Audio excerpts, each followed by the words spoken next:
itulah namanya dunia teknologi ya, apalagi dengan IT sekarang, pasti kan kayak pisau bermata dua ya. Ada yang kemudian bisa jadi manfaat positif buat anak-anak kita, ternyata juga ada dampak negatifnya. Nah, salah satunya itu memang yang sekarang marak di Indonesia itu ternyata merambah sampai ke kalangan pelajar, judi online di situ. Ya tawuran, ya juga masih ada, ya ngerokok juga sama, ganti sekarang rokok kimia ya dengan segala macam begitu kan. Teman yang baru ini sekitar mungkin 3-5 tahun belakangan yang tadi Pak Ageng bilang, ini judi online sudah merambah ke kalangan pelajar dan mahasiswa.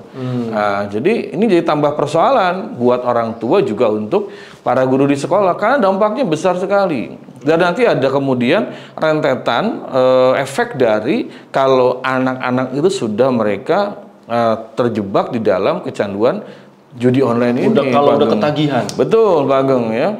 Karena ya judi itu kalau kalah penasaran, ya kalau menang ketagihan.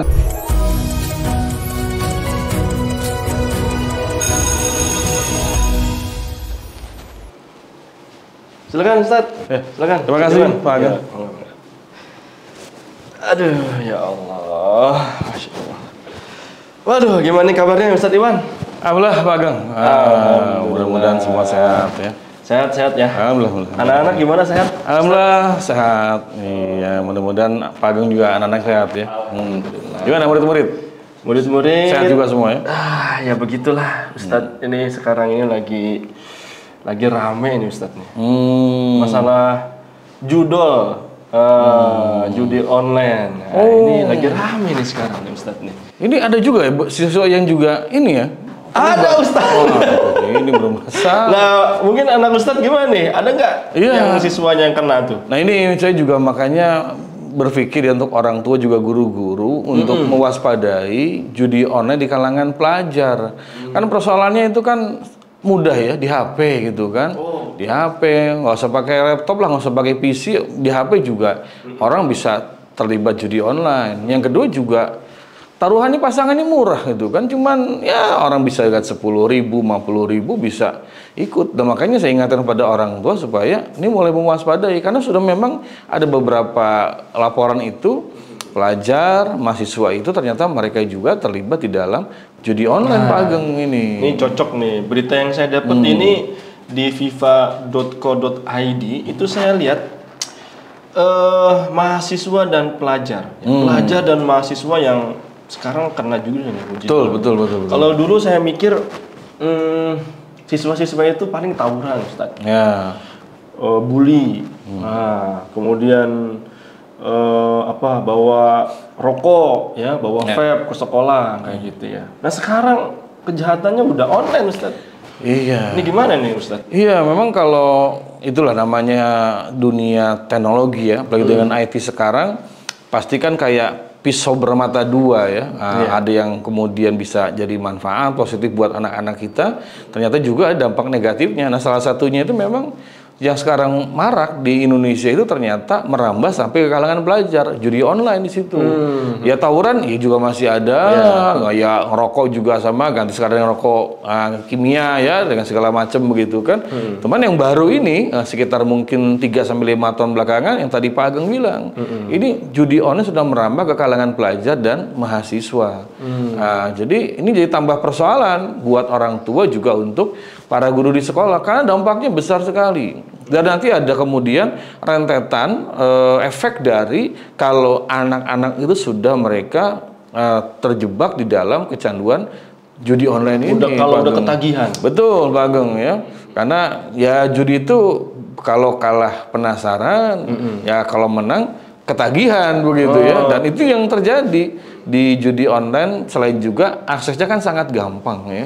Kalau dulu kan ya sebenarnya dulu juga judi ada ya, sabung ayam. Kalau sabung ayam kan repot ya kalau anak sekolah masa bawa ayam gitu kan kemana-mana itu kan masa bawa ayam repot gitu kan, atau main kartu gitu kan seperti itu ya. QQ tapi kan itu gampang ketahuan, gampang digerebek, ada yang lapor. Sekarang kalau judi online di HP kan orang nggak tahu, orang tua nggak tahu, kemudian juga guru juga nggak tahu. Ketika megang HP disangkanya main game online atau mungkin sedang browsing YouTube. Ya YouTube atau sedang browsing materi pelajaran gitu kan, tentang ternyata sedang belajar mitologi dewa Yunani, Zeus begitu. Gitu. Nah itu nih Ustadz nih, ini luar biasa nih sekarang. Ini jadi anak-anak tuh nyendiri di kamar, ya kan? Mainin HP, ternyata dia malah main judi online. Nah ini yang paling mengerikan ini. Makanya saya ingatkan ke orang tua ya, dengan sekarang kita nggak bisa mencegah yang namanya teknologi, apalagi juga yang namanya internet, kemudian juga gadget ya, apakah laptop, kemudian handphone. Kan mau nggak mau juga itu ada kebutuhan kita di dunia sekarang kan ya, untuk bahkan semenjak kemarin pandemi kan pembelajaran juga banyak menggunakan, mau nggak mau gitu kan, juga sekolah bikin grup ya kan, grup buat siswa, grup buat kalangan guru, buat orang tua. Kita nggak bisa menghindar, cuman memang orang tua juga guru harus mewaspadai tadi pisau bermata dua ini nih begitu kan, dan orang tua yang kurang peka dengan perkembangan anak melihat tenang ketika anak pulang sekolah masuk kamar, gitu kan, itu kan masuk kamar. Daripada keluyuran betul, kan kalau bayangan lu kan, daripada tertawuran, daripada kemudian nongkrong kemana-mana. Wah, anak saya pulang sekolah masuk kamar gitu kan, diam kan, jadi wah kayaknya belajar gitu kan. Padahal belajar statistik gitu kan tentang teknik hitung peluang, cuma judi masalahnya, Pak Ageng nih gitu kan. Iya luar biasa. Nah ini kalau menurut Ustadz nih, kira-kira apa faktornya nih Ustadz? Kenapa sekarang ini anak-anak pelajar ya SMP, SMA, mahasiswa, itu malah mahasiswa. Bahkan kalau nggak salah saya dengar ada anak SD juga gitu. Mungkin sangat anak mungkin, SD sangat yang mungkin itu. Sampai dia itu ikut-ikutan juga gitu. Padahal itu kan yang namanya judi itu ya kejahatan yang bisa dikatakan ya itu orang-orang dewasa kalau dulu itu. Sekarang ini malah merambak ke anak-anak remaja gitu. Mata ada anak SD sangat mungkin betul anak SD. Ini gimana? Faktor apa nih Ustaz? Satu ya, ininya ya, jadi kemasannya. Jadi kemasan kan kayak game gitu kan, bagus tuh kan, kemudian walaupun saya juga belum pernah main, nauzubillah. Saya sempat lihat tuh yang kayak apa sih, yang main-mainan yang candy gitu. Oh, kayak seperti kayak Tetris begitu kan ya. Kayak gitu. Ya saya juga sepintas pernah lihat juga begitu, pernah juga diulas di YouTube saya lihat juga gitu kan. Jadi memang kemasannya tuh ya kayak game. Namanya game itu kan dia mendorong dua hal. Satu, dia mendorong hormon endorfin.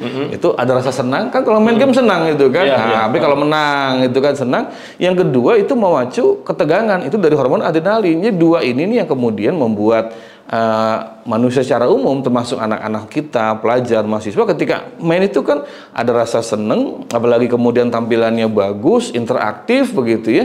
Dan kedua, bikin memacu adrenalin. Makanya kenapa orang sedang kebut-kebutan gitu kan, itu karena adrenalin terpacu. Kalau sekarang adrenalinnya terpacu karena tadi ingin menang, dia pasang taruhan itu kan 10.000, 50.000, dia ingin menang, itu terpacu. 10.000 bisa? Kabarnya sih begitu gitu kan, karena sudah saking si bandarnya itu dia ingin menyasar sampai ke level-level bawah, sampai ke orang-orang yang ekonomi lemah, kemudian ke kalangan pelajar.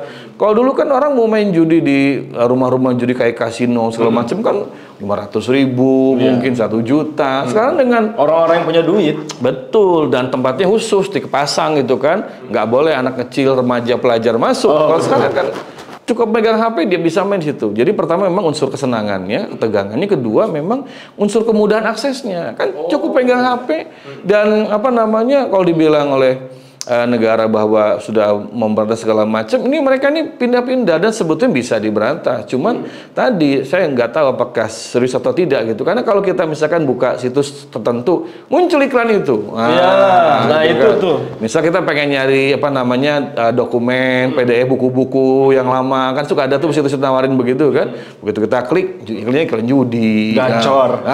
Gacor. Sampai inget itu. Gacor. Slot terendah dijamin dibayar gitu kan.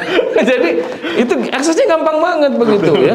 Dan yang ketiga ya buat mereka itu kan jadi kayak ada harapan juga. Kalau menang kan si anak tuh dia pengen punya HP yang lebih bagus ya begitu kan. Dia pengen punya sepatu lebih bagus. Dia pengen ini dan itu gitu kan. Nah, dia kemudian berharap lewat judi itu. Dan keempat, memang lemah pengawasannya karena udah di tangan mereka soalnya. Orang tua nggak bisa ngawasin, guru juga susah ngawasin, masyarakat juga susah ngawasinnya kan. Lihat anak-anak lagi ini ngapain tuh? Main game online, Pak. Gitu kan orang nggak tahu karena dia pegang sama dia seperti itu. Jadi 4 ini yang kalau saya lihat itu menjadikan akhirnya banyak remaja pelajar terjerat tuh dalam kecanduan judi online, Pak Agung gitu. Saya dapat cerita nih Ustaz. Ada sebuah sekolah itu pada suatu ketika dia manggilin teman-temannya. Ayo traktir. Dibayarin. Wah, beli makanan segala macam. Tanya, kenapa sampai ujuk-ujuk gitu ya? Nggak ada hujan, nggak ada petir. Traktir gitu ya? Oh, traktir gitu ya. Biasa dapat judi online. Oh, iya. Ternyata iya. Hasilnya seperti itu. Itu salah satu yang juga buat pelajar remaja itu mereka pengen menang judi online karena dengan uang itu mereka bisa foya-foya, bisa traktir, bisa tadi ya beli macam-macam lah gitu kan. Jadi unsur gaya hidup dan hidup gaya. Kan kalau dia bisa traktir kan keren kan, sama teman-temannya dipuji gitu kan. Kalau dia bisa beliin rokok, dia bisa macam-macam lah gitu kan. Nah, jadi memang ini perpaduan tadi yang 4 itu tambah satu lagi karena ingin hidup gaya dan gaya hidup.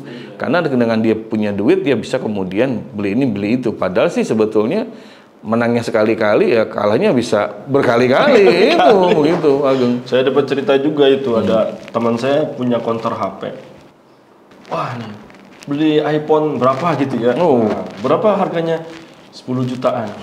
Biasa ini habis dapat. Oh iya. Betul. Jadi kalau udah dapet tuh dibelinya kayak gitu betul. Iya. Jadi beli barang-barang mewah dan segala macam. Iya, sampai ada sepeda baca tuh juga mahasiswa dia sampai menang itu cukup besar ya, sampai puluhan juta. Tapi itu setelah berkali-kali gitu ya dia menang, dia langsung ganti motor yang lebih bagus seperti itu. Itu memang ada. Apakah ada yang menang? Ada, yang menang itu ada. Cuma kalau kita pernah dengar ceramahnya Ustadz itu ya, Dennis Lim itu Ko Dennis ya, beliau bilang itu kan, dia bilang bahwa iya bisa menang, cuman menangnya sekali-kali. Itu di set up sama bandarnya gitu. Sistemnya itu gampang. Lawang yang mekanik atau manual aja bisa disetting oleh bandar, apalagi yang udah pakai software lebih gampang lagi begitu kan. Yang namanya putaran itu kan, roulette begitu itu kan. Itu udah bisa disetting secara mekanik bisa putaran keberapa nanti, apalagi yang sudah pakai software lebih gampang lagi itu untuk kemudian direkayasa gitu.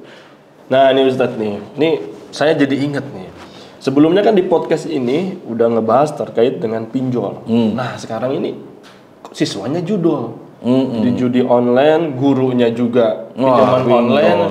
Ini kayak 11-12 nih Ustaz. Ya, ada yang bilang itu memang kayak kakak adik gitu kan, atau kayak saudara kembar. Ini apakah memang pendidikan di negeri ini memang udah nggak efektif? Ya, ini kita melihat bahwa memang sekolah ya sekarang ini memang lebih banyak dia itu melakukan namanya transfer ilmu, bukan transform. Kalau transfer itu kan cuma memindahkan ya. Harusnya kan namanya pendidikan itu dia mentransform, membentuk. Membentuk apa? Ya karakter building, bentuk karakter yang positif. Misalkan kerja keras. Kalau jadi kan orang malas kerja keras. Dia tinggal rebahan, duduk, megang HP, harapan dapat duit. Beda sama misalkan dia dagang kue keliling kampung, atau dia bawa snack ke dalam kelas, tawarin teman-temannya gitu kan, atau dia ngojek lah seperti itu. Malah yang ada sempat ramai itu ada bapak-bapak yang santo suruh gitu kan. Semuanya. Pokoknya disuruh apapun mau gitu kan. Itu kan. Itu kan kerja keras. Cuman kondisi sekarang gitu kan kita lihat bahwa banyak orang itu terutama anak remaja, pelajar pengennya nyantai, santuy tapi punya duit kayak begitu. Jadi makanya ini gambaran bahwa ada persoalan di dalam pendidikan nasional sekarang. Karena lebih banyak kepada akademik. Itu pun akademik, apakah semua pelajar mendapatkan peningkatan akademik? Ya Allah misalnya begitu kan. Yang sudah jelas kelihatan, memang karakter buildingnya ini kemudian justru tidak positif gitu ya. Tadi saya bilang, kenapa marak judi online? Karena orang pengen santai, nggak mau dia kerja keras, nggak mau juga kemudian dia keringetan dulu segala macem, banting tulang istilah bahasa begitu ya. Pengennya santai aja tapi dapat duit gitu kan. Ini gambaran bahwasanya ada problem dalam dunia pendidikan karena pengen instan. Pokoknya apapun kesuksesan yang ingin didapat dengan cara instan itu pasti nggak sehat. Pasti itu nggak benar. Pasti mentalnya ada yang rusak situ, ada yang sakit di sana itu. Terus yang kedua, ini prinsip tentang halal haram ya kan. Nah ini juga sekarang sudah apakah di sekolah itu ditanamkan kepada anak-anak kita, pelajar kita tentang prinsip halal haram dalam masalah makanan, minuman ya kan, cara dapat uang, pertemanan, pergaulan dengan lawan jenis. Itu saya perhatikan kayaknya prinsip halal haram itu jadi sesuatu yang jauh di dunia apalagi pendidikan kemasannya kita. kayak game, Ustaz. Nah, apalagi tadi. Ini kan cuma main. Kan betul beberapa pihak mengatakan ini kan bukan judi, ini kan game gitu kan. Uang itu kan kayak kita ini aja lah, apa top up segala macam. Nah, itu memang jadi akhirnya orang nggak lagi berpikir ini bau judi, apalagi dikaitkan dengan hal haram. Wah, itu udah bablas, dan di dunia pendidikan kita prinsip hal haram itu yang nggak diajarkan. Kenapa? Karena ini kan bukan sekolah agama, kan, bukan pondok pesantren, gitu kan, sehingga akhirnya orang dan tidak lagi kenal hal haram, termasuk anak-anak pelajar kita. Karakternya itu bukan karakter yang positif, pengen kerja keras, tidak mau instan. Yang kedua, ketiga juga kemudian memperhatikan hanya yang halal. Itu nggak terbentuk di anak pelajar kita sekarang. Itu memang problem di sekolah kita, Pak Ageng itu. Nah, ini kalau tadi Ustadz nyinggung masalah karakter building, ini sebenarnya pendidikan karakter itu sudah digembar-gemborkan sejak lama, Ustadz. Di kurikulum 2013 sudah pendidikan karakter, gitu ya. Sekarang kurikulum Merdeka juga sama, ya kan, P5 kayak gitu ya, pendidikan karakter juga. Ini apakah sebenarnya memang nggak berhasil? Nah, kita nih sebagai guru mau gimana? Yang pertama, yang namanya karakter itu kan dia harus dibangun berdasarkan sebuah prinsip ya. Prinsip tentang yang namanya keyakinan hidup. Kenapa saya harus begini? Itu kan harus ada strong why-nya, ada sebab kenapa dia harus jadi orang baik. Kenapa saya harus mencari nafkah hanya yang halal? Kenapa saya kalau pengen punya uang tuh saya harus kerja keras begitu ya? No pain, no gain gitu kan. Kalau nggak ada capek nggak mungkin dapat keuntungan. Nah itu kan harus ditanamkan, harus prinsip dulu. Apa prinsipnya itu? Ya memang kalau yang paling benar cuma iman begitu kan. Jadi ketika orang itu anak pelajar kita dia punya karakter sopan sama guru, itu bukan karena dia nanti mudah-mudahan dapat nilai bagus. Nilai dikatrol gitu kan, bisa direkayasa nilainya gitu kan karena baik sama guru gitu kan. Guru usahakan lewat dia salam, guru bawa apa dia bantu. Itu bukan karena begitu, tapi karena prinsip sebuah keimanan ya, karena saya sebagai seorang muslim harus baik sama orang lain. Saya harus cari nafkah yang halal, nggak mau kemudian curang, mencontek pun saya nggak mau. Itu kan karakter yang terbentuk karena ada prinsip. Tapi kalau sekarang ini ya karakter yang dibangun di sekolah itu lebih banyak berupa kemudian satu dia hanya teori, yang kedua apa pijakannya? Kenapa saya harus jadi orang baik? Kenapa saya kalau ulangan ujian saya nggak boleh nyontek itu kenapa? Berarti kan, secara pijakannya nggak kuat. Pijakannya nggak kuat, itu kan strongnya nggak ada. Kalau orang dibentuk karakter dengan cara seperti itu, ketika dia berhadapan dengan masalah, nanti karakternya bisa hilang. Kemudian akhirnya jadi yang disebut dengan orang-orang yang oportunis, ya ikut angin aja kemana seperti itu, gitu Pak Ageng itu. Nah gini Ustadz, jadi kita ini emang dilema ya. Di pendidikan saat ini tuh ya banyak sekali yang sekarang ini ya jadi jadi bingung gitu Ustaz. Guru-gurunya udah disibukkan dengan tugas administrasi. Nah, sehingga kenakalan-kenakalan remaja siswa itu jadi malah ya nggak keurus gitu Ustaz. Termasuk judi online ini gitu. Ya, jangankan guru ya, orang tua pun tidak sedikit yang mereka tidak bisa memantau bagaimana perkembangan lingkungan anak-anak mereka. Apalagi guru yang selain mengajar kan juga disibukkan dengan agenda-agenda administrasi ya, bikin laporan segala macam gitu kan, sehingga akhirnya fokus kepada pendidikan anak dalam karakter itu akhirnya terabaikan. Itu realita ya yang terjadi sekarang. Menjadi guru itu bukan lagi sebuah aktivitas yang kemudian bisa mendekatkan diri kepada anak atau anak dekat pada guru, karena guru juga dituntut dengan yang lain-lain ya, secara kedinasan seperti itu. Nah, termasuk juga yang kedua adalah bahwa saya agak khawatir guru-guru hari ini mereka juga tidak cukup diberikan pembekalan motivasi untuk kemudian memperhatikan tumbuh kembang anak-anak didik mereka itu. saya khawatir yang kemudian menjadi perhatian itu adalah kemudian semata-mata akademik. Akademik. Itu kan yang penting nilainya bagus. Lulus nilainya baik, dia keterima di kampus-kampus negeri kalau SMA seperti itu gitu kan. Adapun masalah kemudian bagaimana karakternya, adabnya segala macam, mungkin banyak guru akhirnya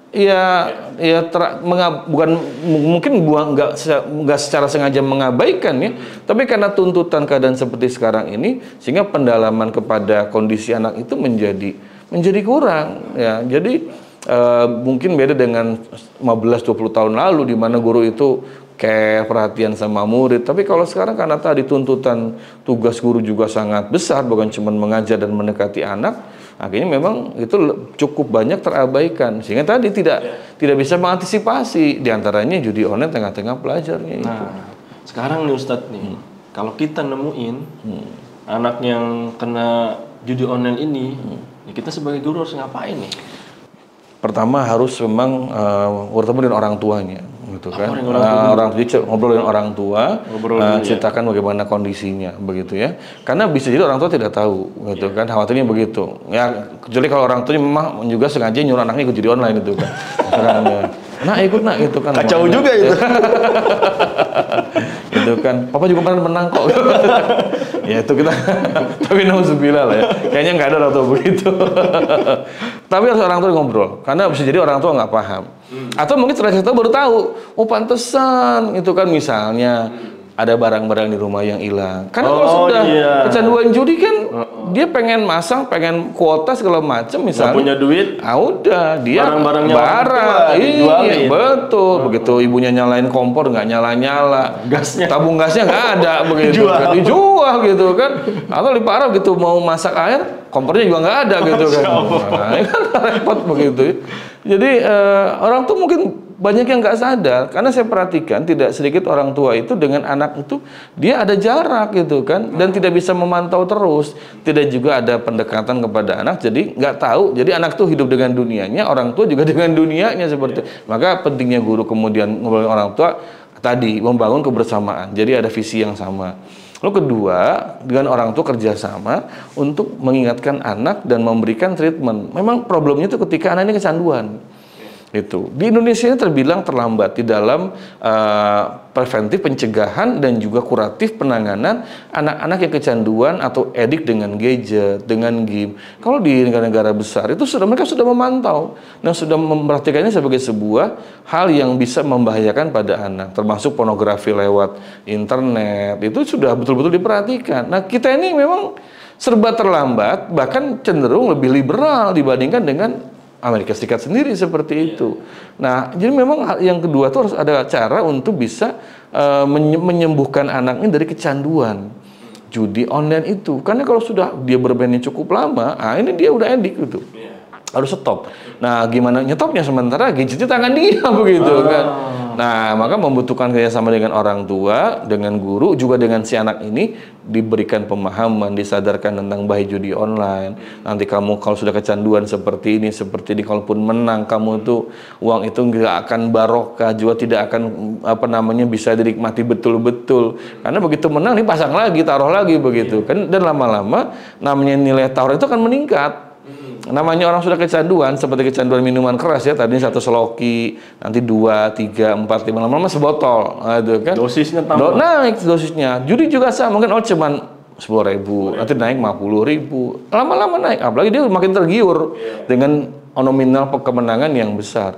Nah, di situ maka pihak sekolah, orang tua dengan anak ini harus kemudian ngobrol dan dicarikan solusi, terutama kalau tadi sudah kategorinya sudah edik begitu.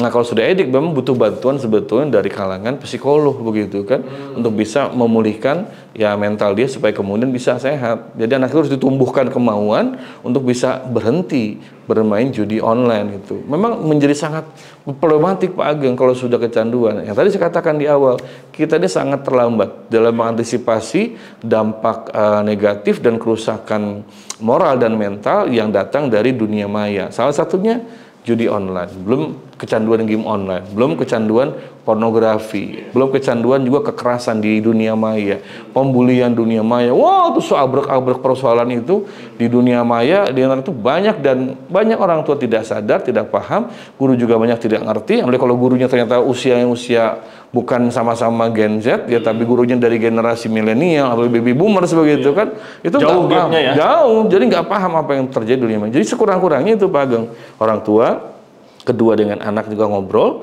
dorong anak ini tuh kemudian tumbuh motivasinya supaya dia bisa berhenti dari kecanduan. Kalau nggak bisa memang harus konseling dengan psikolog, karena tadi ediknya itu yang betul-betul harus diobati begitu Pak Ageng.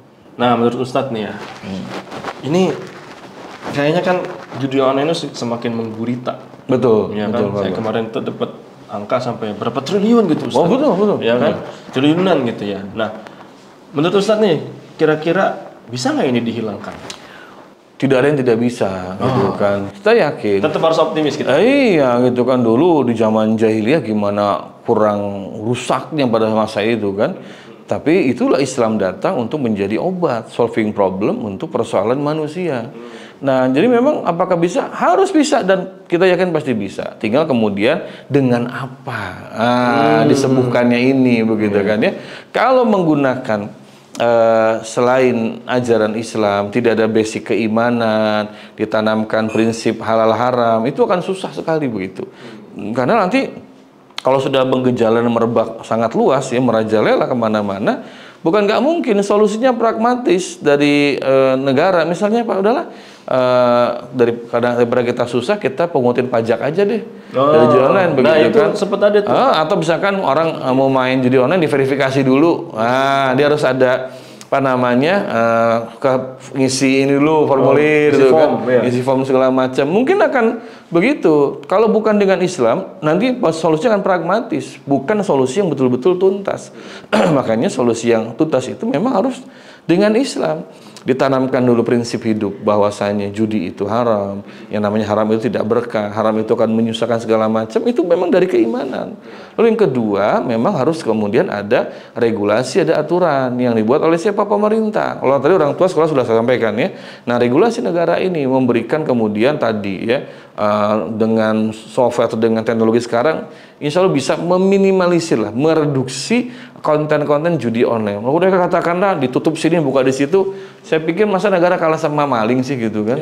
Kan masa negara kalah sama penjahat, sementara negara punya sumber daya yang besar, ya banyak orang-orang pintar bisa dipekerjakan, anggaran juga besar seperti itu, harusnya bisa dipakai untuk memberantas kejahatan di dunia maya. Kan juga kalau Indonesia sudah punya badan cyber nasional, itu ya tugas mereka di sana itu buktikan bahwa mereka itu harusnya bisa memberikan faedah kepada masyarakat, termasuk dalam masalah judi online. Dan kemudian ada sanksi. Sanksi itu bukan hanya untuk si bandarnya, tapi juga untuk mereka yang terlibat. Termasuk kalau pelajar, katakan masih anak-anak, ada sanksi yang itu dan edukatif pada mereka, bisa menghilangkan kecanduannya dan juga kapok bermain judi online. Tapi kalau sudah dewasa, itu ada sanksi yang lebih tegas lagi, apakah di penjara segala macam. Karena kalau nggak ada sanksi, orang nggak takut, Pak Agung. Nah, Ustadz nih, terima kasih ini. Sama-sama. Nih mudah-mudahan bisa saya terapin kalau misalnya ada siswa yang kayak gitu. Mudah-mudahan tidak ada. Mudah-mudahan tidak ada. Nah, Ustadz nih, berhubung saya bentar lagi mau masuk jam selanjutnya nih. Baik, Ustadz, Pak Agung. Kayaknya juga Ustadz kayaknya mau ngisi parenting nih. Saya pamit dulu ya, Ustadz ya. Baik, Agung.